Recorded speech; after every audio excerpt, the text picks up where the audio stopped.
Have you ever been in a situation where you thought you were getting one thing, but you actually got something else? A big one for me would be the ads for a burger, like at one of the fast food places. And you notice how big and plump and juicy those burgers look. Then when you get it, you wonder, what the heck is this? You're expecting to get one thing based on the advertising, based on what was guaranteed, but then you get something totally different. That's how it is when you think about the JAG. JAG is a system where it's justice against the grain. Hi, my name is Gary, and this is Military Illumination, a podcast where we uncover the truth behind the military enlistment experience. And today I'm going to be talking to you about JAG, the Judge Advocate General, or the JAG system. I also know it as justice against the grain. When we're talking about the players, that means the defense counsel, the prosecutor, the judge, and the jury.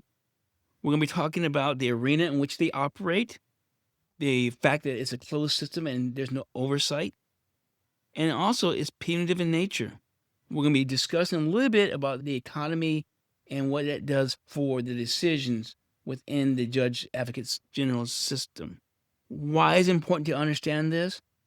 It's important to understand this because enlisting, you're going to become part of it. It's going to guide you, and it's going to be the guiding force, the legal aspects while you're in the military. The recruiters mention it. It's like they're letting you know that there is a system in place to handle anything that's legal, which means I think they're trying to get you to think that if there's any problems while they're in the military, that there's a legal system in place. And what they're doing is they're playing upon your perception of a legal situation, legal system. They're playing on the fact that you, a person who's coming in, is believing that the same legal system that they know as a civilian is the same thing in the military. Okay. And we're going to be talking about that because it isn't. And that's what trips up a lot of people. So as we talk about the JAG system, just another reason to rethink listening in the military. And if you're in, understand what you got yourself into. All right. I call it justice against the grain, which is JAG, okay? Because it's justice in the opposite of what you believe should happen. Okay? It's what you believe is going to happen based on your civilian law. For example, let's look at the players first of all. Okay, before I look at the players, I want you to just imagine what you have now as a civilian. You watch enough TV shows, even commercials, to know what a courtroom looks like and what the players should be doing. Now I want you to think about the military in the same light. We're going to be comparing. Anything I say, if it's towards the military, automatically think about it's opposite for the civilian. Okay? Or if I say about the civilian life, I automatically think it's opposite. It's like doing algebra. Okay? It's opposite effect. Okay? Or should I say the reciprocal. Okay, I never did well in algebra, but that's okay. So the player, let's start with the players. First of all, what you need to understand about JAG is that they're all in the bed together, right? The best way to say it is they all live in the same house. They're buddies. They're friends, okay? And they're also friends of their commanders, okay? They're friends of the commanders because they're the ones that help the commander discipline the soldiers, okay? That being said, chances are that a lot of unethical things that will happen in the course, okay? So you're going to have a defense counsel. It's also known as your detail counsel, or there's one where you can appoint one, where you can get a military person who can have someone represent them of their choosing, assigned counsel, right? So you're going to have two types of counsels that can represent someone, assigned or detailed. Detail means you're it. You're going to represent this person similar to the public defender. Then you have the prosecutor, right? The prosecutors, same. They're in the bed with the defenders. They're all one big happy felon family. The same thing. I don't know much to say about that other than one cannot be junior over the other one. I'll look more into that one. But what you understand is the prosecutors and the defense counselor are linked, and they're linked to the commander. Okay. And then there's the judge. The judge is basically an officer that has passed the bar.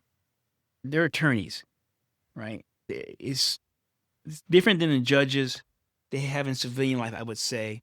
In civilian life, some of them have to run for office, and the other ones are appointed.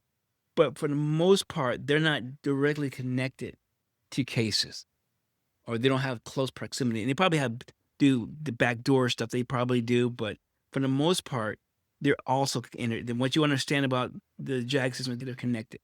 The interesting twist is when it comes to jury. There's no such thing as jury of peers, because the jury is usually going to be made of high-ranking officers, or who say officers, and senior non-commissioned officers. So if you are a private, you're not going to have other privates on your jury panel, okay? You're not going to have other enlisted, lower enlisted on your jury panel. What you're going to have is officers, okay? Officers that are committed to their friends and their buddy of officers, okay? So you're going to have officers, you're going to have senior enlisted NCOs, E7s, E8s, probably E9s, on a jury. The deck is stacked against you. If you go to a court-martial situation, it's stacked against you. First of all, the evidence will be manipulated. Okay. So I'm not going to go down this rabbit hole. The bottom line is this. You're compromised with that system. And you couple that with the lack of accountability, which means that the Feres Doctrine is in play, which means that they don't have to honor your rights as written, and they can discard what they want to in order to get the conviction. That's what you got to understand when you're dealing with. That's why I keep saying it's against the grain. When you understand that was what you're getting yourself into, right? Then you can make a decision. Now, it doesn't happen to everyone, but as I say, people, you get in the system, you can get in legal play in numerous ways, right? But once you're there, this is what you're faced with. There's non-judicial punishment. I'll talk about that later. That is just basically you being punished at the company level or battalion level, brigade level, without the benefit of a judicial process. Okay? And your commander will probably send you to JAG, and they'll give you some sad story why they can't help you. But in the end, it's non-judicial punishment. It's what the commander wants. It's like being punished. Okay? But I don't want to go here, but I might go there. It's like in the days, I'm not going to go there. I was going to talk about slavery, but I'm not going to go there. So that's what it is. The arena, okay, the arena in which this operates, I think I mentioned already, it was just the Feres Doctrine, which basically means that the military cannot be held accountable. And most importantly, the enlisted person cannot sue the government for, let's say, malpractice or negligence, especially legal negligence. So basically, they're not going to be held accountable. The system is closed. It's not transparent. In civilian life, everything's transparent. You can see, if a case being tried, you can go to the county clerk or the courthouse and get all the documentation. You can see all the motions that have been filed. You can see when the hearings are, all of that stuff, right? It's transparent. Not in the military. The military is not transparent. Okay? They work behind closed doors. And if a civilian person or, let's say, a congressional leader wants to inquire, they're going to just tell them they're not going to get the information out. And you'll never know the outcome of a situation. You'll never know the outcome of a situation, especially if you brought your congressional hearing, your congressional inquiry into it. So that's the arena. That is the environment that you're dealing with. Not only are you dealing with the military environment that is exclusive, right? Means that nothing gets in, nothing goes out. Now you're dealing with even a tighter circle, which is a legal system that you're going to be involved in. Does it happen to everyone? You can never say. It's what it is. But that's what you're getting yourself into when you enlist in the military. And the recruiters, when they have the paperwork, they'll gloss over that really fast. I remember when I went in, and he was basically said, you're going to have under the UCMJ, there's any problems, there's courts. We're going to go, we have our own military courts and everything like that. I felt secure. I felt, wow, if something happens to me while I'm in, I got legal help. That's what most people think. That's wrong thinking. Okay. You're isolated. You're on an island. You're only useful to the extent that they want you to be useful to. There's no oversight. I mentioned that before. It's closed, encapsulated. No one can help you. Okay. Yeah. And it's punitive in nature. JAG is punitive in nature. That's pure and simple. It's designed for quick, swift legal action. And the fact that they're not held accountable, they're going to do whatever they want to do. And there's nothing you can do about it. And just be good with it. And the autonomy, they can be able to self-rule. So a person, even if there was an inquiry into a practice, they have the right to make their own decisions. And a person, an entity outside the military cannot make them change. Okay, so you gotta understand that. One government agency cannot tell another agency what to say. That's from the words of an aide from Patty Murray several years ago. Okay. So I can go on and on, but that's the foundation. If you do any research, into this is what you're going to find. My firsthand experience has been with this type of situation. There's cases like in the civilian courts, United States versus Dinero, okay, or United States versus Scott, and even my friend, where their rights were violated and there's nothing they could have done, and the congressional leaders refused to intervene. In this case, the Gregory Goodell, he was the detailed counsel at the time, flat out refused. He even sent a letter to this person saying that he wasn't going to represent him, and he didn't. And the judge, the judge didn't make him. He had to get himself another attorney, a civilian attorney who was ex-JAG, who basically sold him down the river, right? But that's what happened. Those are kind of things that happens in JAG. In this case with the National Guard thing, Robin Davis, he was the JAG officer. They manipulated evidence, violated their rights, took away their rights, didn't have any counsel. Okay. DeWright Williams, I believe that was the name of the military judge from 81st Infantry here in Washington. He's since retired. He's an attorney in Des Moines, Washington. Patty Murray's office, even though they knew about it, they couldn't do anything about it. The governor's office, they knew about it, couldn't do anything about it. Okay. There's plenty of cases. I keep pushing out there cases out there that you can use as an example. But for the most part, when you think of JAG, this is what you have to think about. It's basically justice against the grain. Okay. And it's sad in a way, but that's it. That's it. JAG officers, they operate in a land of make-believe, basically. They don't have to do anything. The impact of JAG, basically, on the military career and civilian employment, the impact is they can negatively impact future employment opportunities for a person, depending on the outcome of a case.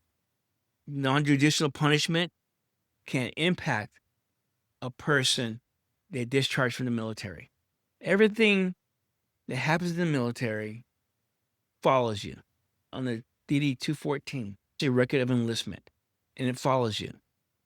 Especially if you want to get a state or federal government job, they're going to look at that. Anything less than an honorable discharge will reduce your opportunities for employment after the military. Okay. And the sad part about it is that a person doesn't even have to have done anything wrong. What is the nature of JAG? The nature of JAG is that they operate without accountability in a world that is sheltered and not held accountable. Okay. JAG is punitive in nature, right? And for the most part, they don't have no fear of being sued. Okay. So when you think of JAG, when you think of the Uniform Code of Military Justice, think about it as a situation where when it matters in your best interest, they will act counter to that. If the evidence is in your favor, they will behave counter to that. Just understand that. And I know it sounds like I'm bashing the military, I'm bashing the JAG, but it is what it is. It is what it is. I'm not making things up. This is what you're dealing with. Thank you for listening to my podcast, and I applaud you for sticking with me at this point. Share what you heard, whether you agree or disagree with my position. I encourage you the next time you listen to this session to take notes, ask questions, and do your own research. As for me, this podcast is the accumulation of over 30 years' experience, not just as a member of the Army, but firsthand perspective. As I navigated the system in courts, correspondence, different military departments, civilian departments, intervene, research, dealing with the court systems, the issue is not that the military is bad, but the predatory and discriminatory nature of the military. That's the issue. Come back next time, where we'll talk more about JAG, Judicial Uniform Code of Military Justice, Article 15.